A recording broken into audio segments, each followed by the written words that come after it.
Welcome to the Compact Podcast. Today we'll be discussing Trump's war on Harvard, escalation in Ukraine, and the proposal of Trump accounts designed to turn every American baby into a budding capitalist. I'm joined by Ashley Frawley and Geoff Shullenberger, and I'm Matthew Schmitz. It was reported this week that the Trump administration plans to cut off the last $100 million in grants that it's providing to Harvard University. This is the latest of a series of moves that have surprised many observers. Trump has barred Harvard from hosting any students on foreign visas. He's eliminated, now effectively all of its funding. He singled out the university after its leaders decided that they would not comply with initial demands, maybe demands that were quite difficult to comply with.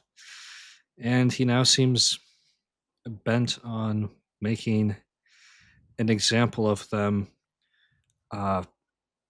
Maybe here we can draw a really irresponsible historical parallel to Henry VIII's treatment of the observant Franciscans in 1534. This was a very important order of monks, very close to the royal family. But they believed in his marriage and Henry VIII's marriage with Catherine of Aragon. So he brushed them away. And this was a couple years before his broader dissolution of the monasteries, but it kind of sets the precedent for what came later. What do you guys think? Will Trump go as far as Henry VIII in making war on our clerical institutions? That's a very interesting analogy. A very good way of putting it. I don't know. I'm a part of me wants to, revel in Schadenfreude, but the liberal in me thinks this is extremely worrying. And I always have this test. If this was happening at the height of the culture war, it's an obvious thing to say, but it's worth going through. If this was happening at the height of the culture war, and it was the left doing this because of some intolerable right-wing elements within the academy, we would be up in arms. Why would this not bother us now, right? Because we hated these people, because they were annoying, because it's refreshing to finally see everything that not refreshing, but it's you don't want to see it happen, but when it does, you kind of want to say, I told you so. Now you have the upper hand, but you're not going to have it forever. You have empowered institutions to do this. And now it's coming back to bite you. You weren't always, it's fine. Authoritarianism seems just fine so long as you share the values of the authoritarians. But what happens when you don't? And now here it is. This is what happens when you don't. What is deeply, deeply concerning is that across the political spectrum, there's no one who's standing for principles or the principle of freedom or liberty, which is the freedom also to allow your opponents to say stupid things and give stupid grants and allow stupid protests. That's like a cornerstone of liberal society. And everyone just cannot wait to be the ones to be in power, to come down hard on their opponents. The Democrats did the same. We have Republicans doing the same. For a long time, there were these uneasy bedfellows between the left, or I would say the principled left, and right wingers who claimed to be, and I think, were a lot of them. You scratch below the surface, and a lot of them were classical liberals, and that was fine. But now that they seem to have the upper hand, the mask slips. And I mean, I've always known that. I've always known a lot of these people sort of espouse liberal values opportunistically. But you don't, when the what was the left falls, who's really there to stand up for any of these things? Everyone just seems really cowed. It seems like there's nothing that we can really do because there were never any principles. Everybody was just sort of jostling for a job. Everyone was just getting revenge. And now we seem to be doing the same thing. It's our turn. It's our turn to lead the institutions. It's our turn to have the top jobs. Really? Is this the kind of society we want to live in? I think the U.S.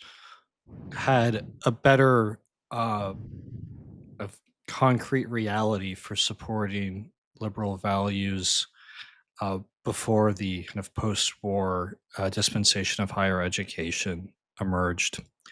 In- At that time, universities didn't receive um, rivers of money in federal research grants, and also the American elite was drawn from more diverse walks of life. You had basically union machine politicians um, emerging to prominent places. Someone like Harry Truman, just coming out of a Democratic Party machine uh, in the Midwest.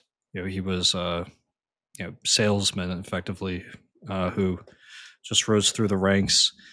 Um, Other ways of advancing, but today in the United States, so much of the American elite comes from the very largest and most prestigious universities, basically HYPS, the kind of um, post Ivy League, Harvard, Yale, Princeton, and Stanford, and then in turn, so much money flows to these institutions that I think it becomes hard to maintain liberal values, even when doing so seems eminently desirable, just because these institutions aren't independent from the government in the way they once were, and also they're performing um, a very specific and kind of narrow national function. When you have just a couple academies really forming the entire American elite, the character of them becomes, an urgent national question.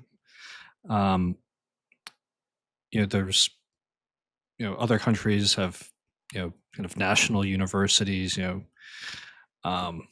France has an academy that basically trains its civil servants.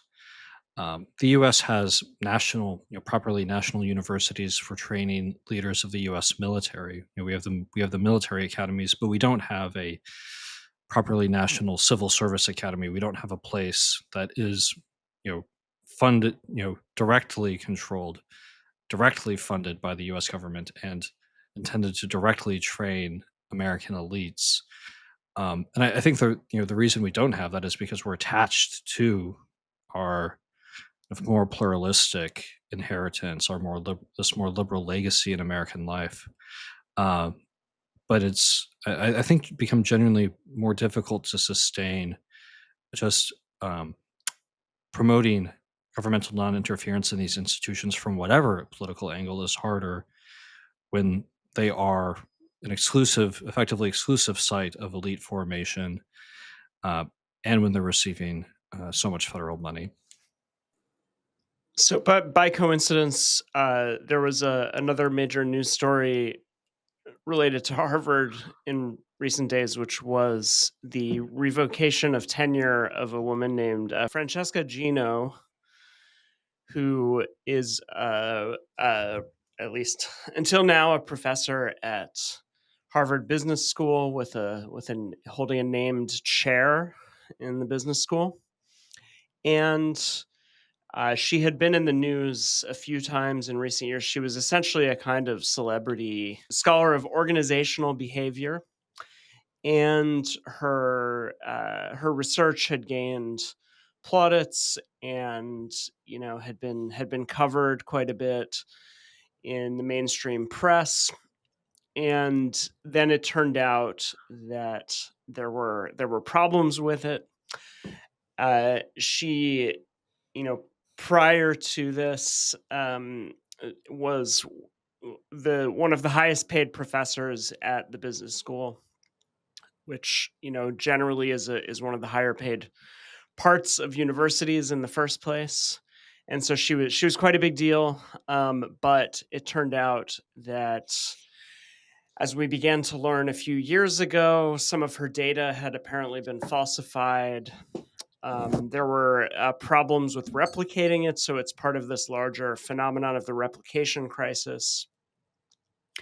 And more broadly, she's been cited as an example of a certain type of sort of celebrity scholar or academic who manages to promote certain apparent sort of big ideas that catch on more broadly and get glossy coverage in mainstream magazines like the New York or the Atlantic. And then perhaps I gets a few viral TED talks out of it, and then it turns out that the research is not quite what it was supposed to be. And this is not by any means the first case, similarly prominent case of this sort of thing in recent years. So again, it's part of this broader phenomenon of the replication crisis that if you look at research results published in a wide variety of fields, many of them turn out to be very difficult to replicate, which suggests that there's a huge amount of quite dubious material not only being published, but being parlayed into extremely successful careers until, finally, in some cases, the shoddiness of the data is exposed.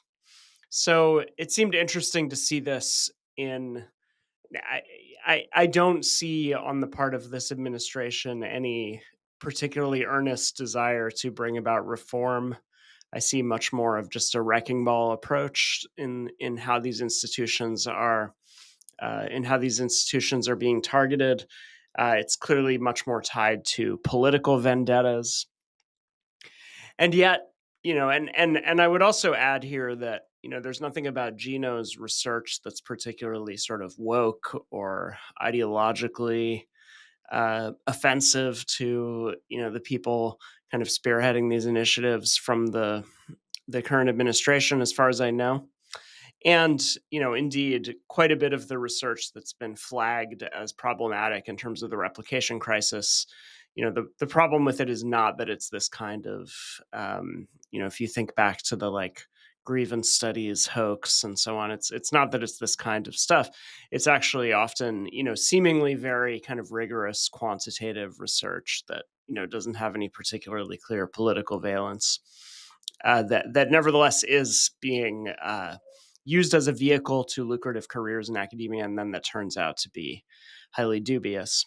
And so, this is a big problem that, that I don't think this particular assault on academia is particularly informed by. Now, I did notice that Vice President Vance the other day on X brought up the replication crisis when, in response to somebody pointing out the potential disastrous effects on American scientific preeminence, that might be brought about by the cuts in funding. And Vance replied by sort of pointing out the replication crisis, as suggesting, well, maybe American science isn't as impressive in its current form as it's made out to be. But this clearly isn't one of the major factors informing this effort, although it might be brought up as a post facto justification for it.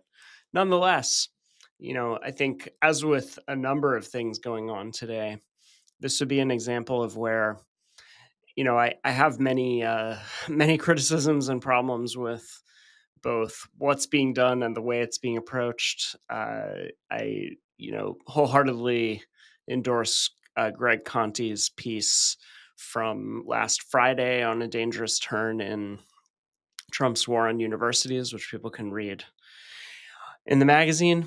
But what I will add here is that clearly there and perhaps the tragedy of this situation is that I don't think we have an administration that is particularly interested in or competent to address the very real problems that afflict American universities in all across many disciplines, including ones like business schools that aren't particularly noted for their ideological tendentiousness. And nonetheless, so there is a need for reform. I don't think that this administration really has a vision for that. It's a crude and brutal wrecking ball approach, as I said. But for those criticizing it to simply fall back into defensive mode and not acknowledge that there's quite a bit that has gone awry in these institutions is also would also be a disaster. And so I hope that people, perhaps like some of our contributors, including Conti, uh, Hollis Robbins, a former dean at University of Utah, who wrote for us about the metrics driven approach that's dominated universities for decades, which I think is clearly one of the factors behind the sort of the incentivizing of dubious research of the sort undertaken by figures like Gino, right? That this metrics driven approach, it rewards and incentivizes the kinds of practices that have led to these sorts of disgraceful revelations. And so, I hope that figures in academia, some of whom have written for us in recent months, who are reform minded, will perhaps lead an effort, or come together to lead an effort that will respond to this with a positive program of reform. I'm not getting my hopes up, but I hope that will be the response, and that people with a genuine reform agenda will be given the opportunity to pursue that, rather than simply crouching back into defensive mode and hoping that this effort sort of peters out and gets thwarted in the courts, and eventually people forget about it, and the next Democratic administration restores the funding. So that is my hope. Not particularly confident it will come about, but that's where I would hope things might go from here, in the most You, optimistic scenario. you mentioned Greg Conti's piece for us on the latest move against Harvard.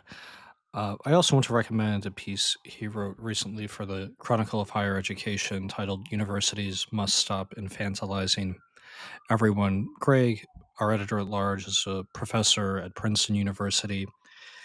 And in this piece, he describes how the campus environment is changing in response to concerns that have been raised about anti Semitism, student protests, disruption of academic events.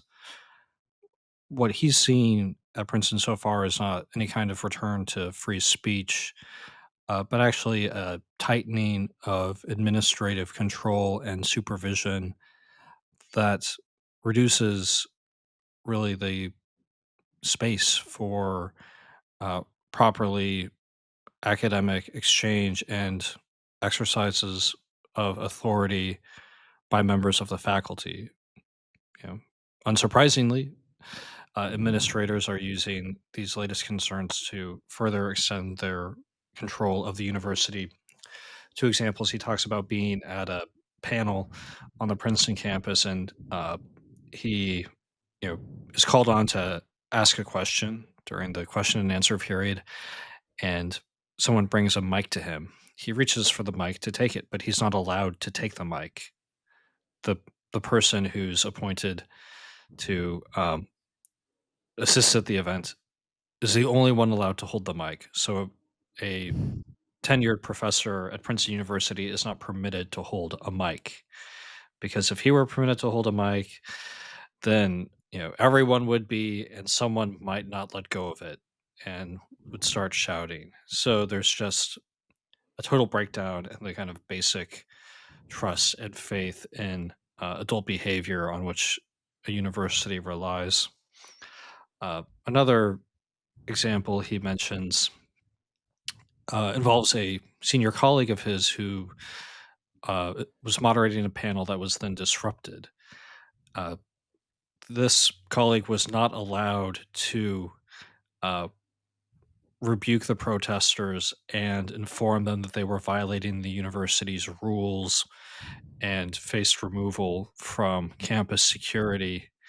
Uh, Instead, the person leading the panel and the people on it had to simply wait until someone called a free speech facilitator could be summoned from the other side of campus to come handle it. So the university at some kind of remote point in time rested on the notion that faculty had a kind of authority that stemmed from their greater learning, their positions, going way back and from their ordination as clerics, because they would have been actual clerics in kind of medieval society. But more recently, it's this learning, this wisdom that vests authority in the faculty members, and it's really in their learning that whatever authority the university properly enjoys must find its basis. But under this kind of current dispensation, they're totally gelded. They can't do anything, and they just have to wait for these it's kind of grimly named free speech facilitators to arrive. I mean, this is exactly what happens, that human behavior and judgment become too scary, too unpredictable, too worrisome. So everything gets deflected onto process. So all these processes get into place. And this notion that you might just use your judgment and decide for yourself is absolutely unthinkable. Don't you see what happened there? Don't you see when you guys used your judgment, you grabbed the mic and you wouldn't let it go?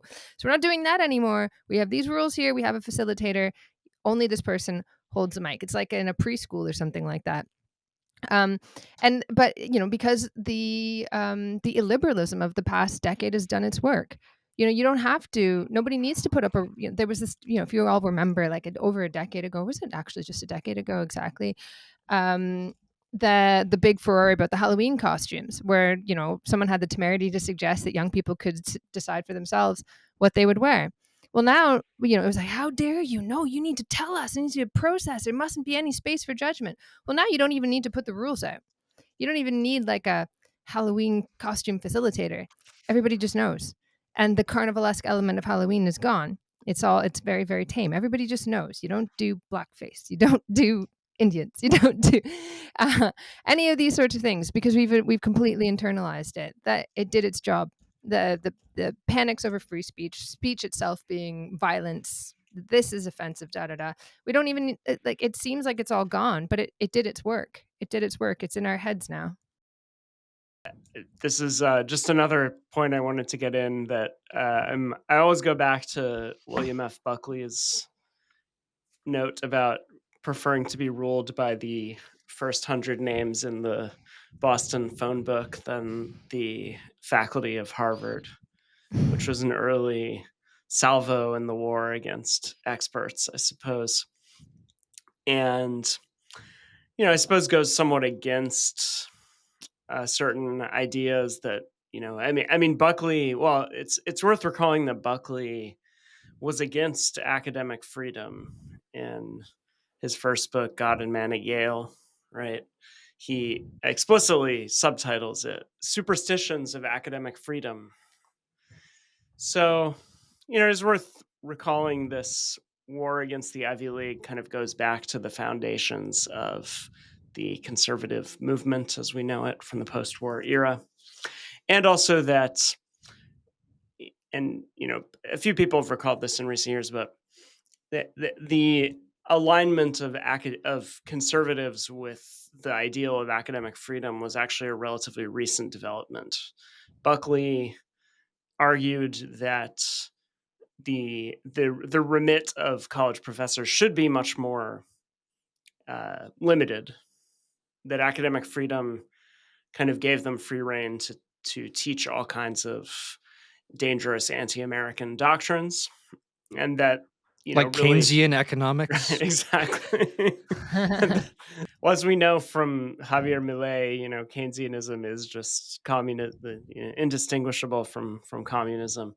Uh, so, Buckley understood the remit of professors to be, a kind of religious tutelage and patriotic education.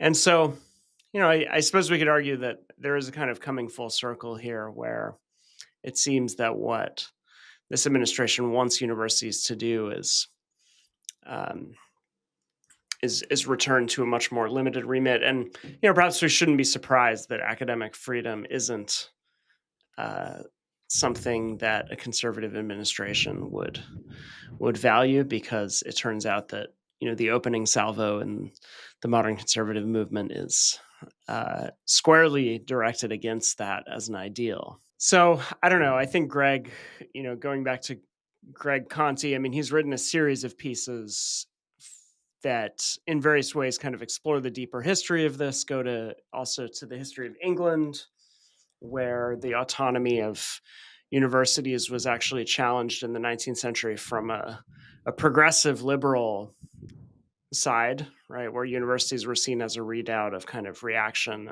and their sort of public facing duties were sort of demanded of them by liberals who wanted them to serve the nation in a different way than they conceived of themselves as doing. So, I think you can sort of see this as the latest phase in a very long struggle that's played out wherever there have been wherever universities have played an important role. And as Matthew suggested, there's sort of a contradiction at the time Buckley is writing. The function of the university was being drastically changed by the huge Cold War era influx of funding that transformed their relationship to the state. This is still just an ongoing story, and it seems we've just reached another inflection point in this history, and I'm not confident I know where it's going to go from here. But it is interesting to see how all these things shift. Germany has lifted restrictions on use of long range missiles it's sending to Ukraine. It thus joins the United States and other countries which have already taken that step. Another sign of a kind of escalation, but in a way, a very cautious escalation. There's this strange process by which um, the West has pursued what looks like a quite dangerous course against Russia, but it always kind of proceeds on tiptoe, just bit by bit by bit. Um, Meanwhile, negotiations are going on. The latest reporting is that Putin has demanded a promise in writing that Ukraine will not be admitted to NATO. Um, Ashley, you're in Europe. What do people make there of all these negotiations? And is there optimism, pessimism? Well, yeah, the tiptoeing is a really good way of putting it, because every time uh, there had been, right at the very beginning, if there had been any slight escalation, it was, this could be World War III. This could be World War III. And just ever so slowly, we've got this chipping away at that narrative, so that it's just, oh, part of the everyday news. And then what is actually probably the most disturbing escalation, you have very little commentary on this could be World War III, but it is actually the closest that we are coming. And Putin has outright said that this will be read as an attack, and by a NATO country, and that this would mean putting NATO essentially at war with Moscow.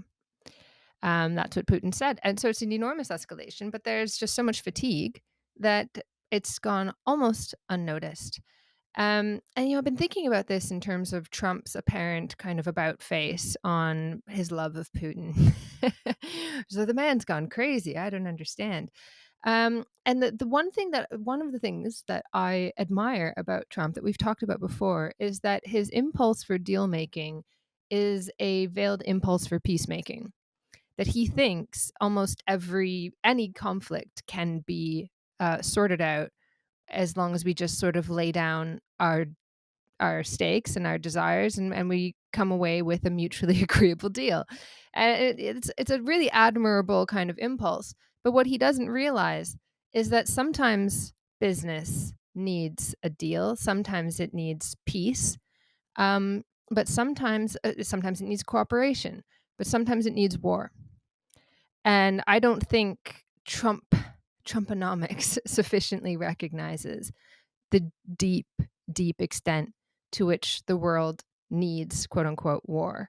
And we covered this in Compact. We have a piece from Ted Reese on why capitalism needs war, but there's just sort of dwindling space for investment, and it is almost admirably, um, almost naked in terms of its investment, in terms of its money making aspect. So last Monday, Starmer signed a deal with the EU, which included working more closely with the European Union on European rearmament.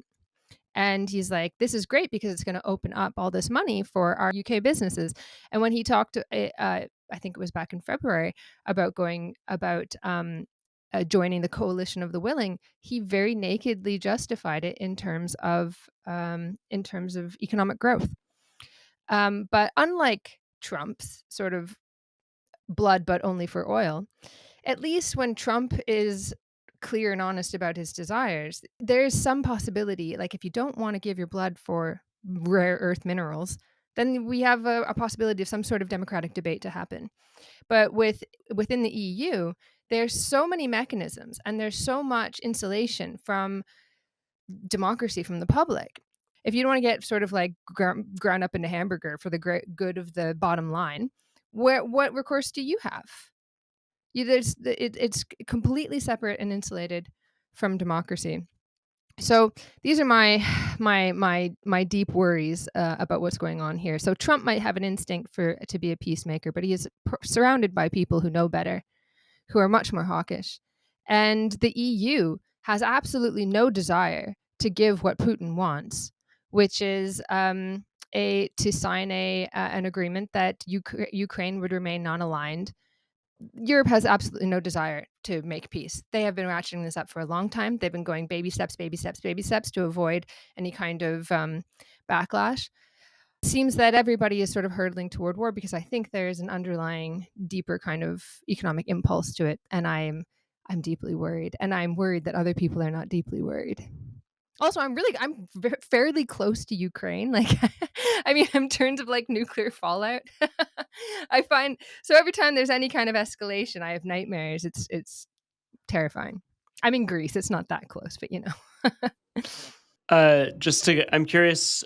I don't know if you'd like to share the content of your nightmares, but this is completely random, but something I often joke about is that the night, I believe, after the invasion of Ukraine began, I had a nightmare in which I lived in an apartment at this time with a skyline view of Manhattan.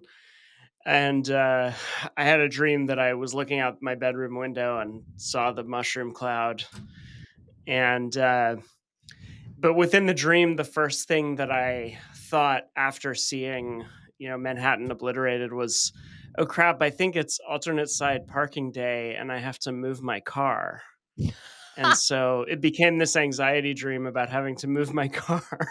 In any case, that's completely you beside the point. I'm not sure anybody You needed to you hear that, me but I you just me and had to think native of it because of people are the only nightmares. people who like to hear about dreams. But it's funny. My daughter came to me this morning, my 8-year-old, and she said, "Mommy, I had a dream last night that a scientist pointed at a calendar and said, 'Hey, you better look at this.' And there was nothing after 2030." And I Oof, was like, "What?" oof. From the mouths of babes, that one. I have nothing to Yeah, do with that. There are no yeah. apocalyptic conversations in my house, I swear to God. Anyway, sorry, go on. Anyway, but no, it's yeah. I suppose I don't know. I want to try to make my dream relevant to this, but the imperatives of alternate side parking in New York City are perhaps analogous to the imperatives of capital that Ashley is alluding to. That there's just no way around them. There's no way to escape them. Hmm. So, this is my attempt to connect the 2 points, but yeah, I think it's quite disturbing, and honestly should give pause to those of us who have been.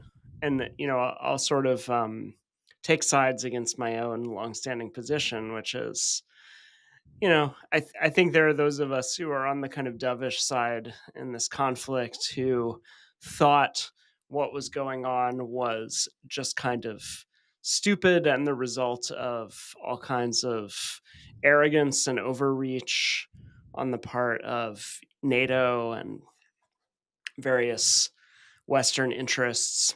And even while not excusing uh, Putin for his role in his obvious role in being the proximate cause for the existence of this war and this conflict, seeing it within this larger history of escalatory behavior and sort of imperialistic overreach on the part of the West. And so I don't know. I think on some level, that there's probably a way to read what's going on now that would sit more comfortably with the views I've had over the past couple of years. But to kind of challenge myself, I sort of think those of us who, sort of faulted various Western leaders for brinksmanship and overreach and so on, maybe we're being a bit naive in terms of how we assess the possibility of de-escalating this conflict, and maybe we're a little bit too confident that if the will was there, then it could somehow happen. And so that does leave me kind of discouraged, and it doesn't necessarily change my overall view on things, but I do find the fact that we seem to be entering a new escalatory phase, and that the current administration, which claimed it, and made a great emphasis on its desire to bring about peace, and claimed that it could bring about peace, and just give them 24 hours, and it seems to be completely um, unable to achieve anything like that, and may well end up participating in the escalation that it claimed to want to avoid at all costs. And I find all of that pretty depressing and disturbing. And I detect a certain kind of fatalism in Ashley's take on it, but maybe that's unfair. I usually think of Ashley as the dogged optimist. So No, I'm not saying it's inevitable. That's why I talk, and so that you can understand what's yeah. going on. Yeah, Do something but about it. there does seem to be a logic at work here, which at least I would fault just myself here. That in my own more naive moments, I think I believed that there was a relatively easy way to resolve this situation, and the only reason that wasn't happening was because of the sort of arrogance and blindness of certain leaders in the West, and the kind of logic of NATO, the kind of expansionary logic of in which NATO had been caught up for decades. But I think there are perhaps factors that exceed and go beyond that I'm not sure I fully recognized before, and I'm trying to make sense of now. Well, they're gonna try, they're gonna try everything that they can to provide weapons. The weapons that they're talking about, these long range weapons, are coming from where are they? France, Germany, United States, United Kingdom. Right. So that's the situation that they want to be in. They want to be able to provide these weapons to manufacture them. They're like, let's talk production. What else are you going to produce profitably? They want to be able to provide weapons, but they don't want to be in harm's way. That's always the ideal position to be in. But inevitably you're going to get, if you keep blowing stuff up in somebody's country, you're in harm's way.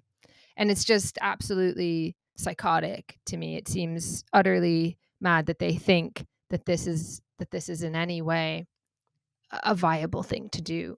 I don't know, I could be wrong. I could be just way, way, way too pessimistic here. Maybe it's no big deal. Just who cares? They can now target military, um, you know, targets longer range and underground in Russia. Maybe Putin himself doesn't really want to, trigger Article 5 or whatever it is.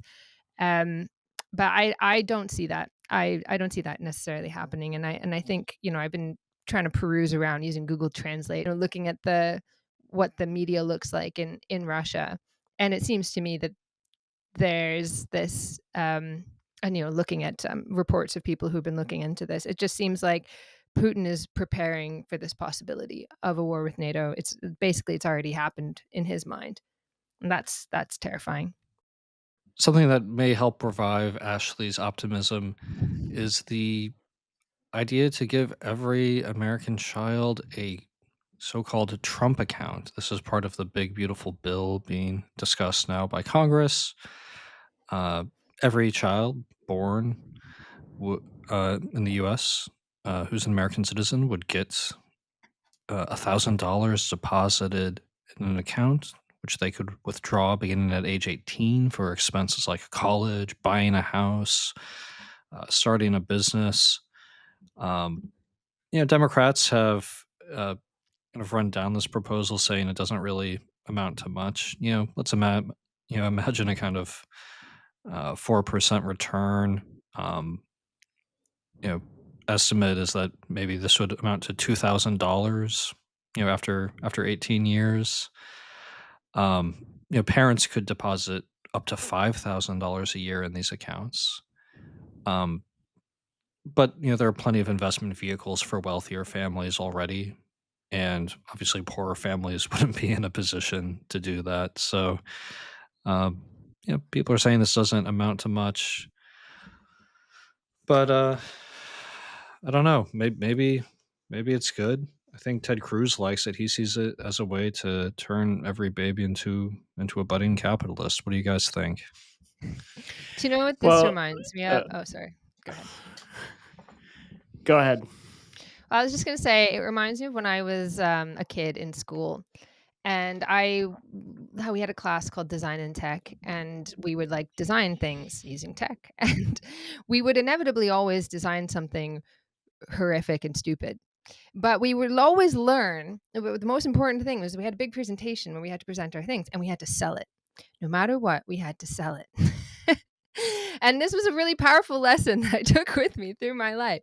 But I also see it. I go, I must not be the only one who took that class in school. This must have been like a something in the zeitgeist that made it its way into the curriculum that we would teach kids. It would be very, very important to teach them to be salesmen of their crappy stuff. And that was just like I saw this happening all through high school. We would laugh, as the kids would give their presentations, and they'd be like, "It's so beautiful," and it was like falling apart and so on. And this I got this vibe distinctly when I read the details of this bill. So it seemed to me that they put a lot more, although maybe it's very complicated. So obviously some thought went into this, but a lot of thought also went into the branding because it's Trump, right? So they first they wanted to call it MAGA accounts, which stood for Money Account for Growth and Advancement, obviously. But then at the 11th hour, they decided to call it Trump accounts. And I am afraid I'm on the side of the critics here. I don't really see how much benefit it is beyond accounts that already exist in the US in terms of tax exempt savings. And then there's like a million different hoops to jump through. However, there is a precedent for this. The UK did the exact same thing. They started a program that was in 2002 until 2011, where every parent that was in receipt of child benefit automatically got a savings account open for their child, and they put £250 in it, which is, given the UK pound being much more valuable than the US dollar. By the time they turned 18, it was going to be about £2,000 in the account. But then there was, 18 years. It's a short time, but it's actually also a long time. When you're moving houses a lot and you're moving from city to city, and a lot of these accounts just got lost, and there were as they started to come to mature, uh, nobody knew they had them. There's apparently something like 1.5 billion unclaimed, maybe more. There are also stories of for instance, one young person who turned 18 tried to access his child trust fund and found he had £12.39 in it because there was a charge on the account of £30 a year, which gradually ate the money down. So, it's a nice idea. It sounds great. But at the end of the day, it's very difficult to administer. There are all kinds of strings attached, and it doesn't make much sense. I mean, beyond like sort of, it's great that they put a lot of branding into something that is essentially giving out money, which is the antithesis of what not necessarily actually, if you really think about it, but what a lot of kind of neoliberals or whatever you want to call them, on the right, oh no, we can't just give people free money. Um, so they're kind of like by calling it like, oh, capitalist babies, There, that's great. That's wonderful. Now you can give people money because I actually suggested I was on Times Radio a couple weeks ago or like last week, week before, and I made a suggestion that I lifted from our dear Matthew, where he said, and I'm sorry if you didn't want me to say this out loud, but I thought he had a great idea. If you really want to raise the birth rate, don't give incentives to your first kid or each kid. You give some kind of savings account or some kind of incentive, some kind of scholarship for the third kid. So some kind of scholarship specifically for the third and fourth kids in the family. I thought that was a great idea because I'd love to have lots of kids, but I'm just afraid I'd never be able to save for their education or whatever it is that they need. So I mentioned this on Times Radio, and my opponent was a conservative. And he immediately cuts me off and he goes, "Oh, we can't be giving people money. That's just crazy talk, you loony leftist." Well, Trump then is a loony leftist. So there's some wonderful ideas of like the branding is not all for naught, let's say. And I think the impulse is good to try and foster. I mean, I am very skeptical of this idea that the birth rate is necessarily a ticking time bomb, and that social problems ultimately come down to how many kids people have. Um, but I do think that the family is in and of itself good. I think it's a civilizing influence. And so the idea of supporting families, I think it's a good impulse. I like that they're throwing out ideas, even if this, I think, is ultimately a lot of sort of smoke and mirrors. So you brought up the sort of question of whether this is a neoliberal or anti-neoliberal idea. I would refer people back to a piece by Justin Vassallo from a year ago in our pages called "Why Baby Bonds Are a Bust," that talks about a state level baby bond program that launched in 2023 in Connecticut. And this was a kind of attempt to implement, I suppose, what you might call a sort of progressive neoliberal version of this proposal. And so you can read Justin's account of that and his broader kind of critique of the baby bond concept, why baby bonds are a bust. But what I'd note here is that this is definitely an idea lifted from the center left, essentially.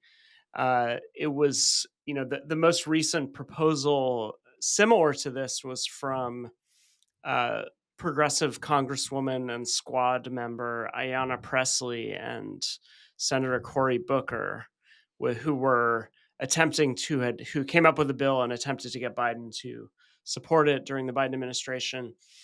That was a much more sort of explicitly progressive version of this, which would similarly kind of create an account, which would be, have money deposited in it, which would then be invested. But in this case, it was income based. So basically, children with from the lowest income families would receive the largest influx of cash from the government. It was a universal program as it was conceived. So even, kids from wealthy families would receive something, but, the lower your tax reported income was, the more you would get into your account. And the Trump version is flat. It's just a one-time deposit, and then it offers a tax protected option to deposit up to, I think, 5,000 more a year. So obviously that really actually favors people who can afford to put away $5,000 a year, i.e. wealthier people. Although again, it's somewhat unclear what the benefit is there since such options already exist anyway. And so in effect, it's the main point of it is just to give uh, kids an account that has Trump's name on it, as a kind of PR move. And so, it's a kind of basic populist move, I would say, that, on one hand, that posits the kind of populist leader as the sort of protector and sustainer of the people. And it's also in line with Trump's longstanding obsession with branding. He famously, was present at the unveiling of the Verrazano Bridge, and I believe thought that the architect, or I can't remember, the engineer or something, the designer of the bridge was a sucker because he didn't get his name on it. Instead, it was named after this stupid Italian explorer who nobody even cares about anymore. So, this taught him the lesson that, according to his own account, I believe, that you always got to put your name on things, or else you'll end up like that sucker who didn't get his name on the Verrazano Bridge. But in any case, so it goes along with this longstanding theme, and clearly, it's a standard, again, just kind of populist pandering move. But I'd say what's interesting about it is the adoption of this sort of center left kind of progressive neoliberal proposal, which, if you read Justin's piece, he concludes, as presently conceived, baby bonds correspond to the odd synthesis that has dominated progressive politics, left-wing identity politics married to market-based solutions. And so that's the progressive neoliberal account of baby bonds as being distinct, because they're about, they're investment vehicles. They are conceived of essentially as making every baby a capitalist, even in their progressive version. They're connected to the shift from We need to make sure that the billionaire mindset is part of the American dream.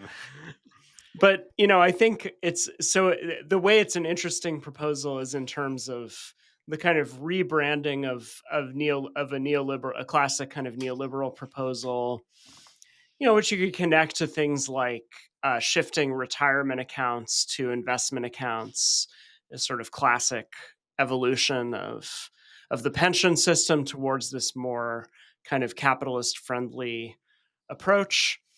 And so you can see it in that lineage, but here, instead of it being branded as this sort of progressive approach that emphasizes correcting, particularly racial disparities, although, the way it was conceived by Booker and Presley, it was not racially targeted, although in effect, because of the racial income and wealth gaps, it would have that impact and was sold that way. So that the same proposal is floating around, but it's being rebranded as a sort of populist one, as a sort of populist cult of personality type politics. So I suppose it's just interesting in terms of the broader kind of rebrand. Are we seeing the end of neoliberalism or something, or are we just seeing a kind of rebranding of it? And I would say this, and again, Ted Cruz saying this makes every baby a capitalist. Arguably the progressive economists who devised the baby bonds concept were aiming at something similar, even if they wouldn't put it in those sort of crude terms. So it's an interesting kind of symptom of that evolution, that this proposal would pop up in this form. Oh, well, universal benefits are, famously, they're cheap to administer, and they foster arguably this sense of civic identity, because you're not like targeting it, you're not like handing out to poor people who didn't deserve it or whatever. Um, and the people who don't need it don't notice it, but the people who need it notice it a lot. And you don't have to have all this clunky administration and like means testing and that kind of thing. But the USA has been historically really, really against any kind of universal benefit, which also leads to a lot of polarization in society. Your benefit system is extraordinarily punitive. I remember once like reading a study about schizophrenia and hearing voices, and how in India the voices tell people to clean things, but in America the voices are punishing. And I feel like that's like indicative of American culture. It even like influences your psychoses, that it's like all just extremely punishing. So it's interesting to rebrand. Yeah, and I feel like that's really the only way you would ever be able to pass these kinds of universal kind of civic um, collective kind of benefits, is through this kind of populist rebranding. And it's actually happening in the UK as well, which is interesting. Nigel Farage. People are like, what? Nigel Farage is a socialist now? He's suddenly picking up some of these old kinds of policies and rebranding them with a populist brand. I don't know, for lack of a better word. Thanks, Ashley. For more, go to compactmag.com/subscribe.